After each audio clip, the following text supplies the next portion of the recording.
Yes baby. Usijali nakuja. Namsubiri huyu bwege aende kazini.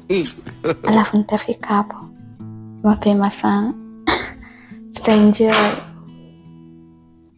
Shoga. Usijali hicho kigawa nitakuja tukichukua. Mke wangu kipenzi. Mimi hapa natoka naenda kwenye majukumu ya kulijenga taifa na kuipambania familia yangu, nikiwa kama baba bora wa familia.